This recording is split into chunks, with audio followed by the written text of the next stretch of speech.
Piye? Jan aku gumun kok, Kang. Junuk kon, Nduk. Ing ngatasé lagi iki ketemu karo para wiyaga-wiyaga. Waduh, Jan. Jan yo rancak yo, Mak. Heeh, Jan duh. Kene iki nggugah semangate dalang yen to yoga niki sigrak kok Cahayu. Iki pengendang iki namanya sinten, Mas? Mas Putut. Waduh, Jan ya. Bagus yo, Mak. Heeh. Iki ketok ya napa sik Joko menika? Po sik Joko. Jokono jokene. Assalamualaikum warahmatullahi wabarakatuh. Ujuk syukur marang Gusti kang nyipta jagat.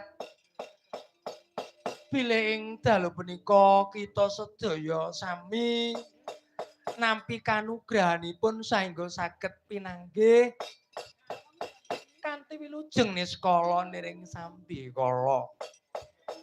Amin amin ya rabbal alamin. Pinarak ana daleme Bapak Sunarto ya, Mak. Ora liwat matur gungging panuwun dening para-para ingkang sampun nyengkuyung bengi iki, Nduk. Ing atase awake dhewe iki cara nyangik ngono jan durung sepira. Matur nuwun ing atase sampun kasembadan tinimbalan dening Bapak Kakang lek kula nyeluk Kakang. Kang Sunarto. Wadah janya. Ora ngira wis mantu ya, Mak. Mantu. Iki ngunduh mantu ya kuwi mau putrane Mas Abim Riki Nur Hidayah. Ingkang kang wis ketemu ing jodoh Cahayu ya kuwi Nimas Ayu Intan Gayatri. Jan ya. Mongko ing bengi iki mapan ana laladan dusun Pondok Desa Manjung Kecamatan Panekan Kabupaten Magetan. Ora ngira wis teko Magetan ya, Mak. Aku ya wedi lah ya.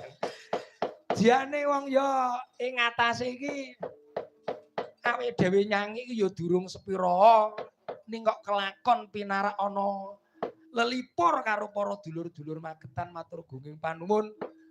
Mboten langkung sugeng dalu sedaya mawon. Matur nuwun. Nggih, mbok pilih menika tetepangan kula cangik gliwu saking Tulungagung. Wah, jan ya. Lek nitik wonge jane bagus jane lho ya jane. Ya muga-muga ki ketemu kang kebak suka Cahayu. Mapan ana daleme Pak Narto nyengkuyung apa kang dadi kajate panjenenganipun Bapak Sunarto. Muga kajate iki dijabahi dening Gusti lumebere marang Kang Putra. Kang bengi iki palakrama muga wujud keluarga sing sakinah mawaddah warahmah. Amin. Amin ya rabbal alamin. Lan uga ya enggal diparingi momongan ya, Mak. Sing soleh karo solekah.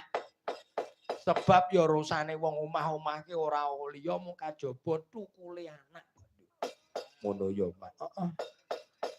Iki ya karo panjenenganipun Bapak Sunarto ki dicepaki ya para pesindan sing waduh nggih klambi abang, Nduk.